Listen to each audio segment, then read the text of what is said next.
Hello sales, कैसे हो आप लोग। आई होप सब बहुत अच्छे होंगे, बहुत हेल्दी होंगे, आप सबकी पढ़ाई भी बहुत अच्छी चल रही होगी।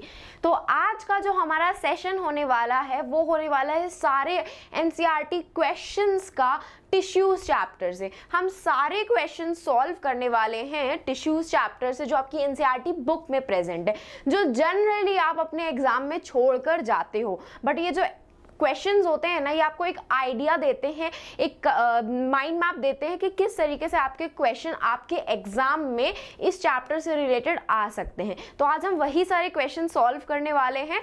तो चलिए स्टार्ट करते हैं हम हमारा सेशन। तो सबसे पहला क्वेश्चन देख लेते हैं कि हमारा क्या है। सबसे पहला क्वेश्चन है, what is the utility of tissues in multicellular organisms. अब यूटिलिटी का मीनिंग हम ये कह लेंगे कि इंपॉर्टेंस क्या होती है, या हमारा मेन मोटिव क्या होता है इन टिश्यूज का मल्टीसेलुलर ऑर्गेनिज्म में प्रेजेंस होने का। तो देखो टिश्यूज क्या करते हैं, we all know that cells, just a second, हमारे जो सेल्स होते हैं वो कलेक्शन करके किस में कन्वर्ट होते हैं, टिश्यूज में कन्वर्ट होते हैं। यही टिश्यूज कलेक्टिव टर्म्स को हम बोलते हैं, कलेक्शन ऑफ सेल्स को हम क्या बोलते हैं, टिश्यूज। टिश्यूज जब बहुत सारे कलेक्ट हो जाते हैं तो क्या फॉर्म करते हैं, ऑर्गन्स।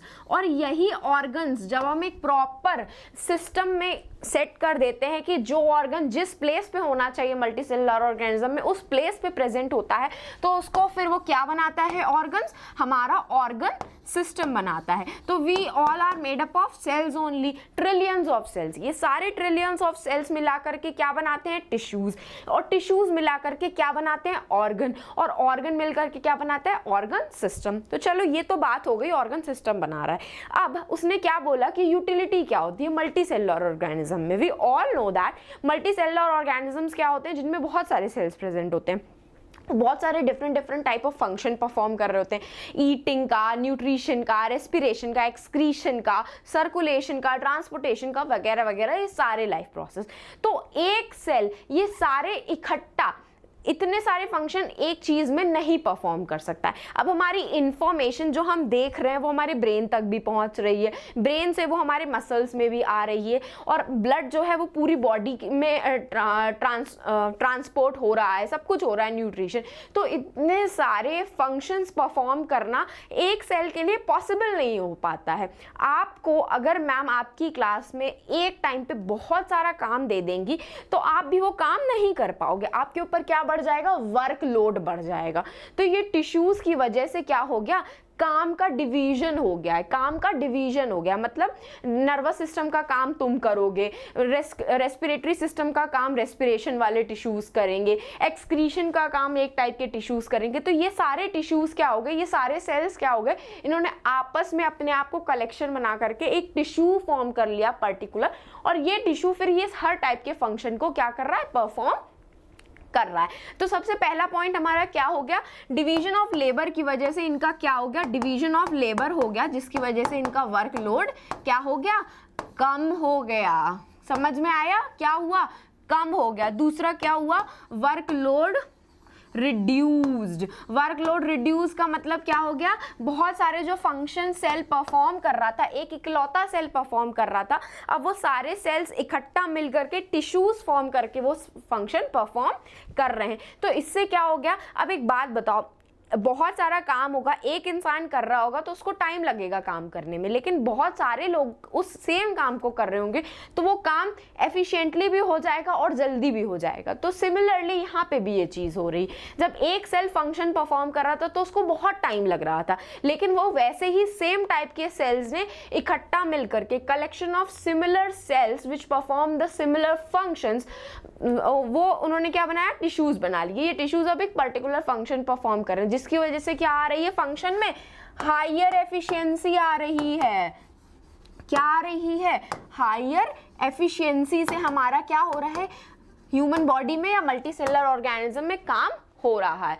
तो क्या क्या हो गया, tissues brings the division of labour. हमने अभी पढ़ा कि ये सारे सेल्स इकट्ठा होकर के टिश्यूज फॉर्म करते हैं और ये टिश्यूज ने क्या कर दिया है, डिवीजन कर दिया है किसका, लेबर का। लेबर मतलब यहाँ पे वर्क, जो भी हमारा फंक्शन परफॉर्म करना होता है वो। Tissues become the organise to form the organs and organ system. Tissue organise हो गए हैं जिसकी वजह से डिफरेंट ऑर्गन्स फॉर्म हो गए। किडनी का काम एक्सक्रीशन का हो गया, हार्ट का काम पंपिंग का हो गया, लंग्स का काम रेस्पिरेशन और ब्रीदिंग का हो गया। तो ये सारे इन्होंने टिश्यूज ने मिलकर ही ये ऑर्गन बना दी और ऑर्गन से हमारा क्या बन गया, एक ऑर्गन सिस्टम बन गया। वर्कलोड कम हो गया एक इंडिविजुअल सेल का हमारा डिवीजन ऑफ लेबर की वजह से, जिसकी वजह से हमारा काम बहुत हायर एफिशिएंसी से होने लगा। तो समझ में आया क्या था, डिवीजन ऑफ लेबर हुआ, वर्कलोड एफिशिएंसी ज़्यादा हो गई हमारी और ऑर्गन्स फॉर्म कर दिए टिश्यूज़ ने, जिसकी वजह से हमारा एक प्रॉपर ऑर्गन सिस्टम बन गया। ये देखो डायग्राम, ये था हमारे सेलुलर लेवल पे सेल्स जिसने बनाए टिश्यूज़, टिश्यूज़ ने बनाए ऑर्गन और ऑर्गन ने एक ऑर्गन सिस्टम बना करके ऑर्गेनिज्म फॉर्म कर दिया जो एक पर्टिकुलर टाइप का फंक्शन परफॉर्म करता है। चलो, तो moving on to the next question, वो है हमारा what are the functions of stomata. तो अब सबसे पहला क्वेश्चन ये आता है कि स्टोमेटा होता क्या है। ठीक है, स्टोमेटा होता क्या है। We all know that stomata एक टाइनी पोर्स होते हैं। क्या होते हैं, टाइनी लिटिल पोर्स होते हैं जो कि हमारा किस पे प्रेजेंट होते हैं, लीफ के ऊपर प्रेजेंट होते हैं ये टाइनी लिटिल पोर्स। ठीक है, ये लीफ में क्या प्रेजेंट होता है, स्टोमेटा, और यही स्टोमेटा में क्या होता है, गैसेस एक्सचेंज होती हैं। गैसेस एक्सचेंज होती हैं मतलब CO2 रेस्पिरेशन के टाइम पे प्लांट इनहेल करता है और ऑक्सीजन एक्सहेल आउट भी करता है फोटोसिंथेसिस के प्रोसेस में। डिफ्यूजन ऑफ गैसेस हो रहा है किसके थ्रू, स्टोमेटा के थ्रू। स्टोमेटा का स्ट्रक्चर बता दूं तो ये ना इस तरीके से दो किडनी शेप सेल्स होते हैं जिनको हम गार्ड सेल्स बोलते हैं। ये गार्ड सेल्स के अंदर ना क्लोरोप्लास्ट प्रेजेंट होते हैं। क्लोरोप्लास्ट हमने पढ़ा है, क्लोरोप्लास्ट सेल ऑर्गेनेल होते हैं जो कि किस में हेल्प करते हैं, हमारे फोटोसिंथेसिस में हेल्प करते हैं। तो ये जो क्लोरोप्लास्ट होते हैं वो फोटोसिंथेसिस में हेल्प कर रहे हैं। तो स्टोमेटा हमारा गैसेस के डिफ्यूजन में भी हेल्प कर रहा है, फोटोसिंथेसिस में भी हेल्प कर रहा है, इवन वो ट्रांसपिरेशन में भी हेल्प करता है। ट्रांसपिरेशन का मतलब क्या हो गया, पानी का लॉस होना, water loss from the aerial parts of the plant. ये जो स्टोमेटा होता है, ये स्टोमेटल के बीच में ना स्टोमेटल पोर प्रेजेंट होता है।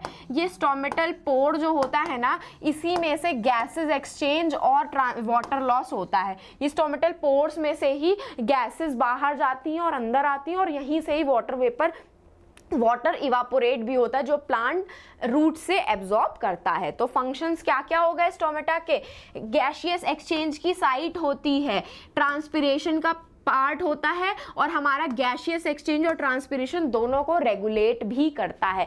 देख रहे हो, वाटर CO2 अंदर जा रहा है फोटोसिंथेसिस के प्रोसेस के लिए और H2O बाहर आ रहा है ट्रांसपिरेशन के लिए। तो ट्रांसपिरेशन में वाटर लॉस में हेल्प करता है और डिफ्यूजन ऑफ गैसेस में ऑक्सीजन इनहेल भी करता है रेस्पिरेशन के टाइम पे और एक्सहेल भी करता है फोटोसिंथेसिस के टाइम पे। अब मैं एक बात बता दूं आपको, अब आप ये सोच रहे होगे कि ऑक्सीजन को वो इनहेल भी करता है तो जो रेस्पिरेशन का रेट होता है ना प्लांट्स में वो बहुत ही कम होता है। मतलब अगर रेस्पिरेशन को मैं 1 रेट दूं तो फोटोसिंथेसिस जो होता है प्लांट्स में वो 10 के रेट में होता है। 10 के रेट में अगर मैं रेटिंग्स करूं 1 to 10 के स्केल पर, तो बहुत बच्चों को एक कंफ्यूजन होता है कि रेस्पिरेशन में तो वो ऑक्सीजन को ले रहा है तो वो इतनी सारी ऑक्सीजन रिलीज कैसे कर रहा है। रिलीज करता है वो फोटोसिंथेसिस के थ्रू और इनहेल करता है रेस्पिरेशन के थ्रू। ठीक है, तो हमारा स्टोमेटा का फंक्शन समझ में आया क्या था। चलो, तो moving on to the next question जो कि है what is the specific function of cardiac muscle. अब हमारी जो कार्डियक मसल होती है वो बॉडी में सिर्फ एक पोजीशन पे प्रेजेंट होती है, वो होता है हमारा दिल। क्या, दिल धड़कने। तो जो हमारा दिल धड़कता है ना बेचारा, इतनी जोर जोर से धड़कने लगता है बिना थके बिना रुके, कभी कभी थक भी जाता है, लेकिन वो उनमें होता है जिनकी लाइफस्टाइल खराब होती है। तो कार्डियक मसल का सबसे पहला काम क्या होता है, रिदमिक कॉन्ट्रैक्शन का। किसका, रिदमिक कॉन्ट्रैक्शन का।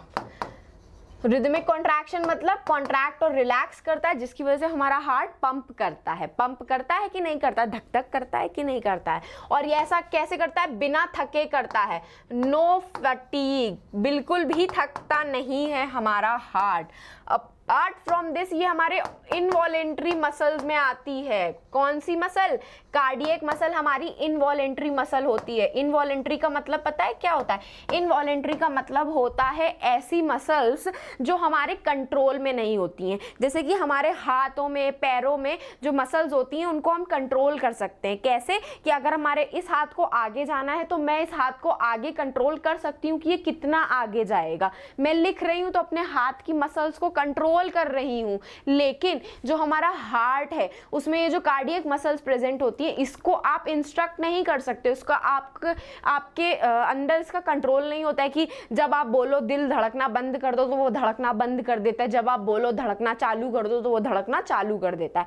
ऐसा नहीं होता है। इसी का मतलब होता है इनवॉलेंट्री मसल्स कि ये हमारे कंट्रोल में नहीं होती हैं। तो क्या क्या फंक्शन हो गया हमारे कार्डियक मसल्स का, ये रिदमिक कॉन्ट्रैक्शन और रिलैक्सेशन परफॉर्म करता है बिना थके पूरी लाइफ टाइम, जब तक हम जिंदा रहते हैं। इसी की वजह से हमारा हार्ट क्या होता है, हमारा हार्ट पंप करता है। नेक्स्ट फंक्शन हो गया इसका कि ये कार्डियक मसल्स क्या होती हैं, इनवॉलेंट्री मसल्स होती हैं। Involuntary muscles not under our control, हमारे कंट्रोल में नहीं होती हैं ये मसल्स। ये मसल्स अपने मन से काम कर रही होती हैं जब ब्रेन इनको इंस्ट्रक्ट कर रहा होता है। ठीक है, moving on to the next question जो कि है how are simple tissues and different from the complex tissue in the plants. तो देखो सबसे बेसिक सा डिफरेंस ये बता रही हूं मैं कि सिंपल टिश्यूज जो होते हैं सिंपल होते हैं एकदम, ठीक है, और कॉम्प्लेक्स टिश्यू कॉम्प्लेक्स होते हैं। ऐसा डिफरेंस नहीं होता, मस्ती कर रही हूँ।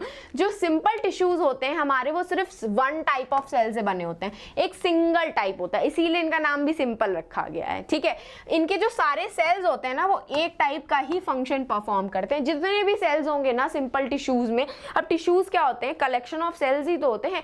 तो इस सिंपल टिश्यूज में जितने भी सेल्स होते हैं वो सब एक ही टाइप का फंक्शन परफॉर्म कर रहे होते हैं। ये 3 टाइप के होते हैं, एक होते हैं पेरेन्काइमा, एक होते हैं कोलेनकाइमा और एक होते हैं स्क्लेरेनकाइमा। ये तीनों ही टिश्यूज हमारे सिंपल टिश्यूज में आते हैं और ये तीनों ही टिश्यूज ना कहीं प्लांट की ग्रोथ में हेल्प करते हैं। ठीक है, प्लांट को स्ट्रेंथ भी प्रोवाइड करते हैं हमारे स्क्लेरेनकाइमा, जबकि पेरेन्काइमा जो होते हैं वो ग्रोथ में रिक्वायरमेंट होता है प्लांट्स की। प्लांट्स में ही प्रेजेंट होते हैं ये सिंपल टिश्यूज और कॉम्प्लेक्स टिश्यूज। ठीक है, और इनका मेन फंक्शन होता है प्लांट के स्ट्रक्चर को मेंटेन करना। ये प्लांट के स्ट्रक्चर को मेंटेन करते हैं। जबकि आपके जो कॉम्प्लेक्स टिश्यू आ गए ना, कॉम्प्लेक्स का मतलब क्या होता है, जो हार्ड होते हैं, हार्ड का मतलब जो परमानेंट टिश्यूज जिसको बोल सकते हैं। ये इनमें इन टिश्यूज में जो सेल्स होते हैं ना वो एक से ज्यादा तरीके के सेल्स होते हैं, आपके सिंगल सेल से नहीं बने होते, more than one type of cell से बने हुए होते हैं। इनका फंक्शन होता है ना, जैसे हमारी बॉडी में डिफरेंट टिश्यूज हैं वो डिफरेंट फंक्शन परफॉर्म करते हैं, वैसे ही प्लांट्स में जो कॉम्प्लेक्स टिश्यूज होते हैं ना ये डिफरेंट फंक्शंस परफॉर्म करते हैं। कुछ इनका मेन काम होता है ना कंडक्शन का। कंडक्शन मतलब ट्रांसपोर्ट कराना चीजों को। तो पहला कंडक्शन ये करते हैं वाटर और मिनरल्स का, और दूसरा कंडक्शन जो ये करते हैं ये फूड का करते हैं। तो इसमें 2 टाइप के कॉम्प्लेक्स टिश्यूज आते हैं, एक हमारे आते हैं जाइलम और एक आते हैं हमारे फ्लोएम। जाइलम हमारा वाटर का ट्रांसपोर्टेशन करता है, H2 एंड मिनरल्स का। ठीक है, जबकि जो फ्लोएम हमारा होता है वो किसका ट्रांसपोर्ट करता है, फूड का। और इसको हम ट्रांसपोर्ट नहीं कहते हैं, ट्रांसलोकेशन कहते हैं। तो फ्लोएम ट्रांसलोकेशन ऑफ फूड में हेल्प करता है, जबकि जो जाइलम होता है वो वाटर और मिनरल्स के ट्रांसपोर्टेशन में हेल्प करता है। तो डिफरेंस क्या हो गया, सिंपल टिश्यूज सिर्फ एक टाइप के सेल से बने होते हैं, जबकि complex tissues more than one type of cell से बने होते हैं। कॉम्प्लेक्स टिश्यूज परमानेंट टिश्यूज होते हैं, वो फर्दर डिवाइड भी नहीं होते हैं, और ये 2 टाइप के होते हैं, एक जाइलम होता है एक फ्लोएम होता है। जबकि सिंपल टिश्यूज होते हैं ना इनके अंदर प्रॉपर्टी होती है सेल डिवीजन परफॉर्म करने की, ये खुद को डिवाइड कर सकते हैं। और ये 3 टाइप के होते हैं, एक होता है पेरेन्काइमा, कोलेनकाइमा एंड स्क्लेरेनकाइमा। चलो, तो आई होप सबको इतना समझ में आ गया होगा। Now I am moving on to the next question. अच्छा, मैं आपको ये सारे क्वेश्चंस ना इसलिए बता रही हूँ क्योंकि इसी से ही मिलते जुलते क्वेश्चंस ना आपके टीचर्स एग्जाम में सेट करते हैं, तो इससे ना आपको एक कंसेप्ट मिल जाएगा कि आपके एग्जाम में क्वेश्चन किस तरीके से आ सकते हैं, कितना ट्विस्ट करके आ सकते हैं। और ये सारे क्वेश्चंस ना, इसमें से आपको 1 मार्क के भी क्वेश्चन आ सकते हैं, 5 मार्कर्स के भी क्वेश्चन आ सकते हैं, 3 मार्कर्स के भी क्वेश्चन आ सकते हैं। अब जैसे कि ये वाला क्वेश्चन है, draw a labelled diagram of neuron. अब इसमें न्यूरॉन का लेबल डायग्राम पूछा गया, तो ये है ना आपके 3 तरीके से क्वेश्चन बन सकते हैं। कैसे कि उन्होंने एक लेबल करके डायग्राम आपको प्रोवाइड कर दिया है ना, उसके पार्ट्स भी मेंशन कर दिए, उसके बाद अब वो क्या करेंगे ना, उन पार्ट्स को 1 2 3 मेंशन करके आपसे पूछेंगे कि 1 का फंक्शन क्या है, 2 का फंक्शन क्या है, 3 का फंक्शन क्या है। ठीक है, तो एक बार बना के दिखा देती हूँ कि होता क्या है। देखो, जो हमारा न्यूरॉन होता है, ठीक है, इसमें ये होते हैं इसके डेंड्राइट्स। ठीक है, ये क्या होते हैं, हमारे डेंड्राइट्स होते हैं। ठीक है, इसमें बीच में एक न्यूक्लियस प्रेजेंट होता है और यहां से निकल रहा होता है एक्सॉन हमारा। ठीक है,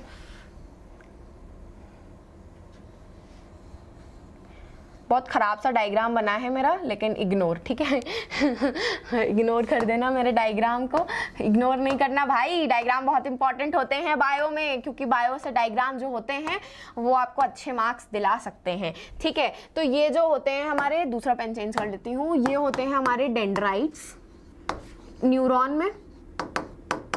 ठीक है, ये बीच वाला पार्ट होता है सेल बॉडी, जिसको हम साइटोन भी या सोमा भी बोलते हैं। ठीक है, इसको साइटोन भी बोलते हैं। ये होता है एक्सॉन हमारा, और ये होती है एक्सॉन की एंडिंग या फिर एक्सॉन टर्मिनल भी बोल सकते हो आप इसको बोलते हैं एक्सॉन एंडिंग। ठीक है, और ये जो न्यूरॉन्स होते हैं ना, इनका मेन काम होता है ट्रांसपोर्टेशन नहीं बोलेंगे, ट्रांसमिशन ऑफ इम्पल्सेस का। जो आपकी मैसेज इंफॉर्मेशन जा रही है ब्रेन तक या ब्रेन से जो आ रही है, वो कौन ट्रांसमिट करते हैं, आपके न्यूरॉन्स ट्रांसमिट करते हैं। तो ये आपका क्वेश्चन ना 3 मार्क्स में आ सकता है, जिसमें से ना वो आपसे पूछ सकते हैं कि डेंड्राइट का क्या फंक्शन होता है, एक्सॉन का क्या फंक्शन होता है, या फिर वो आपके ऐसे डायग्राम बनाकर दे देंगे और खाली छोड़ देंगे और कह देंगे कि इसको मेंशन करो कि 1 वाला मार्क क्या है, 2 वाला क्या है। इस तरीके से 1 2 3 मेंशन कर देंगे कि ये सबके नाम लिख करके बताओ। ठीक, चलो moving on to the next. Now moving on to the next question, जो हमसे पूछ रहा है कि diagrammatically show the difference between the 3 types of muscle fibres. अब उसने डायग्रामेटिकली पूछा है कि मसल फाइबर्स हमारे कितने टाइप के होते हैं। तो हमें पता है 3 टाइप्स ऑफ मसल फाइबर्स होते हैं, एक होते हैं स्मूथ मसल्स, और एक होती हैं स्ट्राइएटेड मसल्स, और एक होती हैं कार्डियक मसल्स। जो स्मूथ और कार्डियक मसल्स होती हैं हमारी, जस्ट अ सेकेंड, जो स्मूथ और कार्डियक मसल्स होती हैं हमारी, वो इनवॉलेंट्री टाइप की मसल्स होती हैं। इनवॉलेंट्री मसल्स का मतलब ये मसल्स के जो फंक्शन होते हैं वो हमारे अंडर में नहीं होते हैं, मतलब हम इनके फंक्शंस को कंट्रोल नहीं कर सकते हैं। जबकि जो स्ट्राइएटेड मसल्स होती हैं ना, इनमें स्ट्राइएशंस प्रेजेंट होते हैं। देख रहे हो, ये देखो स्ट्राइएशंस प्रेजेंट होते हैं, इनको हम क्या बोलते हैं, स्ट्राइएटेड मसल्स बोलते हैं। स्ट्राइएशंस मतलब इसमें लाइट और डार्क बैंड्स प्रेजेंट होते हैं, एक बैंड डार्क होता है और एक बैंड लाइट होता है। ठीक है, हमारा ये जो है ये हमारी स्मूथ मसल्स हो गई। ठीक, स्मूथ मसल्स भी ना हमारी इनवॉलेंट्री मसल्स होती है, जैसे कि आईलिड्स पे प्रेजेंट हो गई हमारी, ये सब प्लेसेस पे। जो स्ट्राइएटेड मसल्स होती हैं वो हमारे हैंड्स में, लिम्स में, है ना, पैरों में, इन सब में जगहों पे प्रेजेंट होती है। और जो हमारी कार्डियक मसल होती है वो तो हमारी किस में प्रेजेंट होती है, हार्ट में प्रेजेंट होती है। और हार्ट का आपको फंक्शन पता ही है कि उसका काम क्या होता है, रिदमिकली कॉन्ट्रैक्ट और रिलैक्स करना। ठीक है, चलो अच्छा, ये क्वेश्चन ना आपके 2 तरीके से आ सकता है। ऐसे आ सकता है कि पहले तो मुझे डिफरेंशिएट करके बता दो कि स्ट्राइएटेड मसल्स क्या होती हैं, स्मूथ मसल्स क्या होती हैं और कार्डियक आती हैं। ठीक है, और या फिर आपको इस तरीके का क्वेश्चन पूछ सकता है कि तीनों का डायग्राम बना करके दिखाओ और मुझे बताओ कि इसमें से स्केलेटन मसल कौन सी है, स्मूथ मसल कौन सी है और कार्डियक मसल कौन सी होती है। चलो, तो now moving on to the next question. Again देख रहे हो आप लोगों के ना एग्जाम में डिफरेंशिएट से रिलेटेड क्वेश्चंस आने के बहुत चांसेस होते हैं, क्योंकि आप लोगों के जो चैप्टर्स है ना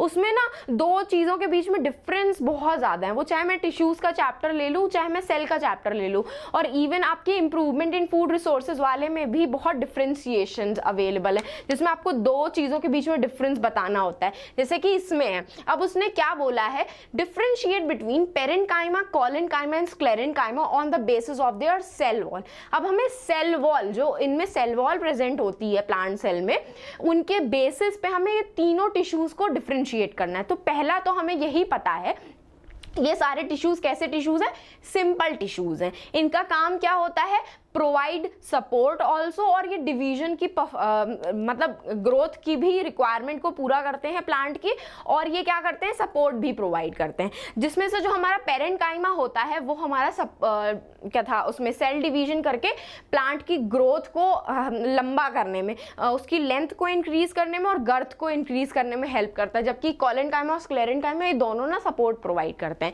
तो जो पेरेंकाइमा की सेल वॉल होती है ना वो थिन होती है, ठीक है, कैसी होती है, थिन होती है, पतली होती है, ठीक है, ताकि वो ग्रोथ क्या हो सके, इजीली हो सके, ग्रोथ इजीली हो सके, इसलिए इसकी सेल वॉल थिन होती है। जबकि जो कोलेनकाइमा और स्क्लेरेनकाइमा की जो सेल वॉल होती है वो थिकेंड होती है, थिकेंड मतलब मोटी होती है। अब भाई सपोर्ट प्रोवाइड कर रहा है, पतली सी होगी तो वो टूट सकती है, सेल वॉल डैमेज हो सकती है, टूटना नहीं बोलूंगी, डैमेज हो सकती है। लेकिन अगर थिक होगी उसकी सेल वॉल तो वो सपोर्ट अच्छे से प्रोवाइड कर पाएगी। इसीलिए जब इस पेरेंकाइमा की जो सेल वॉल होती है वो क्या होती है, स्मूथ होती है, जबकि कोलेनकाइमा और स्क्लेरेनकाइमा की जो सेल वॉल होती है वो थिक तो होती है, लेकिन कोलेनकाइमा ना अनइवनली थिकेंड होती है। अनइवनली मतलब किसी प्लेस पे सेल वॉल मोटी है, किसी प्लेस पे पतली है, किसी प्लेस पे मोटी, किसी प्लेस पे पतली है। ऐसे ही स्क्लेरेनकाइमा में भी होता है। स्क्लेरेनकाइमा में अनइवनली नहीं होती है, यूनिफॉर्मली होती है। यूनिफॉर्मली मतलब बिल्कुल एक जैसी मोटी होती है पूरी तरफ से, ठीक है। जैसे पेरेंकाइमा में एकदम पतली सी सेल वॉल हो गई, कोलेनकाइमा में कहीं से मोटी कहीं से पतली हो जाती है, इस तरीके से, ठीक है, सेल वॉल। और जबकि स्क्लेरेनकाइमा में बिल्कुल एक जैसी मोटी रहती है, ठीक। तो ये थी हमारी सेल वॉल तीनों की। उसके बाद क्या होती है, इसकी जो सेल वॉल होती है वो सेल्यूलोज से बनी होती है। अब आपका ये एमसीक्यू का क्वेश्चन बनाता है कि which of the following whose among them whose cell wall is made up of या formed of cellulose, इन तीनों में से किसकी सेल वॉल सेल्यूलोज से बनी होती है। तो सेल्यूलोज से पेरेंकाइमा की बनी होती है, कोलेनकाइमा में पेक्टोसेल्यूलोजिक होती है, जबकि जो स्क्लेरेनकाइमा होती है वो जनरली लिग्निन की बनी होती है, और लिग्निन हमें पता है कि वो क्या करता है, सपोर्ट प्रोवाइड करता है, इसीलिए। तो ये था हमारा बेसिक सा डिफरेंस तीनों के बीच में, जिससे आपको नॉर्मल डिफरेंस भी आ सकता है और किसी उनके पर्टिकुलर टाइप के ऊपर भी आ सकता है कि सेल वॉल के ऊपर बता दो, या उनके काम के बेसिस पे उनका डिफरेंस बता दो कि पेरेंकाइमा क्या फंक्शन परफॉर्म करता है, कोलेनकाइमा क्या परफॉर्म करता है और स्क्लेरेनकाइमा क्या परफॉर्म करता है। तो इस तरीके से तीनों से ही क्वेश्चन आ सकते हैं। चलो, तो now moving forward to the next. अब आपको टिश्यूज के नेम ऑफ द फॉलोइंग करने हैं, जिसमें आप सबसे ज्यादा अटक जाते हो। क्यों? क्योंकि आई नो टिश्यू चैप्टर थोड़ा सा टफ है, क्योंकि उसमें बहुत सारे टिश्यूज आ जाते हैं, बहुत सारे एग्जाम्पल्स आ जाते हैं। तो मेन एग्जाम्पल्स करने हैं कि आपको पता होना चाहिए, और जनरली ना जो टिश्यूज के नाम होते हैं ना उन्हीं से ही उनका फंक्शन डिसाइडेड होता है, ठीक है। तो ऐसे ही ट्रिक के साथ हमें टिश्यूज के नाम ना याद रखने हैं, अदरवाइज ना टिश्यूज के नाम सब लोग जनरली भूल जाते हैं, जो कि नहीं करना है, क्योंकि एग्जाम में ना ऐसे वन वर्ड वाले क्वेश्चन टिश्यूज से बहुत आते हैं। एमसीक्यू बेस्ड भी, वन वर्ड भी, और इवन 2 मार्कर्स क्वेश्चन भी आ जाते हैं। चलो, तो सबसे पहला वो क्वेश्चन हमसे क्या पूछ रहा है, tissues that form the inner lining of our mouth. Mouth की जो इनर लाइनिंग होती है वो किस टिश्यू से बनी होती है? तो कोई मुझे बता सकता है कौन से टिश्यूज से बनी होती है? यस, वो होती है एपिथेलियल टिश्यूज। किससे बनी होती है? एपिथेलियल टिश्यू से बनी होती है हमारी। नेक्स्ट आ जाते हैं हम लोग कौन से, सेकेंड पार्ट पे, tissues that connect the muscle to bone in humans. ऐसा कौन सा टिश्यू है जो मसल को बोन से कनेक्ट करता है? ओहो, ह्यूमंस में कौन होते हैं वो? टेंडेंस। यस, वेरी गुड, ठीक है। उसके बाद आते हैं tissues that transport food in plants. हमको पता है कौन फूड ट्रांसपोर्ट करता है, मैंने अभी आपको बताया था, फ्लोएम। फ्लोएम जो है वो टिश्यूज प्लांट्स में फूड को ट्रांसपोर्ट करता है। Tissues that stores fat in our body, एक ही टिश्यू है जो फैट स्टोर करता है, एडिपोज टिश्यू। क्या होता है उसका नाम? Adipose tissue. चलो वेरी गुड। उसके बाद आते हैं नेक्स्ट पे, connective tissue with a fluid matrix. ऐसा कौन सा कनेक्टिव टिश्यू है जिसमें फ्लूइड मैट्रिक्स प्रेजेंट होता है? मैट्रिक्स हमें पता है कि वो खाली खाली जगहों पे जो जेली लाइक सब्सटेंस होता है वो उसको हम मैट्रिक्स बोलते हैं। तो ऐसा कौन सा कनेक्टिव टिश्यू है हमारा जिसमें jelly fluid like matrix present होता है? Yes, blood. Blood is a type of connective tissue only, जिसमें क्या प्रेजेंट होता है? मैट्रिक्स प्रेजेंट होता है, और वो भी fluid matrix. Tissue present in the brain, brain में कौन सा टिश्यू प्रेजेंट होता है? ये तो सबको पता होना चाहिए, नर्वस टिश्यू। कौन सा टिश्यू प्रेजेंट होता है? Nervous tissue. Well done. चलो now moving forward to our next question, जो कि है कंप्लीट द फॉलोइंग चार्ट। अब देखो ये कंप्लीट द फॉलोइंग चार्ट आपके एनसीईआरटी की बुक में प्रेजेंट है, और ये ऐसे भी पूछा जा सकता है कि उनके नाम बता दो और उनके फंक्शंस भी बता दो। ठीक है, क्या दो तरह से पूछ सकते हैं वो आपको। इससे आपको कंसेप्ट मिला कि ऐसे टिश्यूज के नाम के साथ साथ हमें उनके फंक्शंस भी पता होने चाहिए। तो सबसे पहला कौन सा टिश्यू होता है? सिंपल टिश्यू सबसे पहला कौन सा है हमारा? पेरेन्काइमा। Very good. पेरेन्काइमा क्या कर रहा था? ग्रोथ में हेल्प कर रहा था प्लांट के। कोलेनकाइमा लिखा हुआ है। तीसरा कौन सा होता है? स्क्लेरेनकाइमा। कौन सा होता है? स्क्लेरेनकाइमा। और कॉम्प्लेक्स मैंने अभी आपको बताए थे, एक होते हैं जाइलम जो कि वाटर H2O और मिनरल के ट्रांसपोर्ट में हेल्प करते हैं, जबकि दूसरे कौन से होते हैं हमारे? फ्लोएम, जो कि फूड के ट्रांसलोकेशन में, स्पेलिंग गलत हो गई,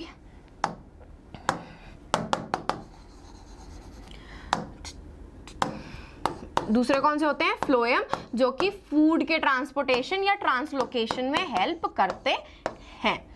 सो क्या हो गया? पेरेन्काइमा हो गया जो कि ग्रोथ में हेल्प करता है, और स्क्लेरेन्काइमा जो सपोर्ट देता है, और क्या हो गया? फ्लोएम जो कि फूड के ट्रांसलोकेशन में हेल्प करता है। अब ये है ना, ऐसे भी पूछा जा सकता है नेम द फॉलोइंग के साथ साथ, और name the following and mention their functions also के साथ साथ पूछा जा सकता है। तो ये दोनों तरीके से ही आप प्रिपेयर करना। अब आप देख सकते हो कि सारे एनसीईआरटी के क्वेश्चन आपको एक कंसेप्ट बता रहे थे कि आपके सारे क्वेश्चन किस तरीके से आपके एग्जाम में आ सकते हैं। तो प्लीज मेक श्योर कि आप पूरा सेशन स्टार्टिंग से लेकर एंड तक देखो, ताकि कुछ भी आपसे मिस ना हो। ये सारे क्वेश्चन आपके एग्जाम पॉइंट ऑफ व्यू से बहुत इंपॉर्टेंट होने वाले हैं। तो लास्ट में जो है वो है आपका होमवर्क का क्वेश्चन, जो आप मुझे कमेंट सेक्शन में कमेंट करके जरूर बताना कि एपिडर्मिस का रोल क्या होता है प्लांट्स में, वो भी ठीक है। और ये है टेलीग्राम का लिंक आपके 9th चैनल का, और जिसको भी इस प्रेजेंटेशन से रिलेटेड, इस सेशन से रिलेटेड नोट्स चाहिए, वो आपको इस टेलीग्राम चैनल पे मिल सकते हैं। तो इसका जो लिंक है ना, वो आपके सेशन के डिस्क्रिप्शन बॉक्स में अवेलेबल है। आप उस पर क्लिक करोगे, आप टेलीग्राम पे जा करके इस 9th चैनल को ज्वाइन कर सकते हो, जिसमें आपको सारे सेशन से रिलेटेड नोट्स अवेलेबल हो जाएंगे, है ना। तो सेशन को लाइक करना मत भूलना, अपने फ्रेंड्स के साथ शेयर भी कर देना, और जिन्होंने अब तक सब्सक्राइब नहीं किया है वो चैनल को सब्सक्राइब भी कर देना। सिर्फ आप लोगों के लिए ही ये सेशन बनाया गया है पर्टिकुलरली, तो मेक श्योर कि आप सब्सक्राइब करना ना भूलें। और ये सारे हमारे आपके फेवरेट मास्टर्स टीचर के अलग अलग शॉर्ट्स के चैनल हैं, जिसमें आपको यही सारे एकेडमिक चीज़ें 60 सेकेंड्स में समझाई जाएंगी। कैन यू बिलीव 60 सेकेंड्स, कितना कम टाइमिंग में आप चीज़ें याद कर सकते हो, लर्न कर सकते हो। तो मेक श्योर आप इन सारे चैनल्स को सब्सक्राइब कर दो, जिसका लिंक आपका डिस्क्रिप्शन बॉक्स में अवेलेबल होगा सेशन के। And make sure like, share and subscribe the channel also. I hope you enjoy the session. फिर मिलेंगे चलते चलते, बाय बाय।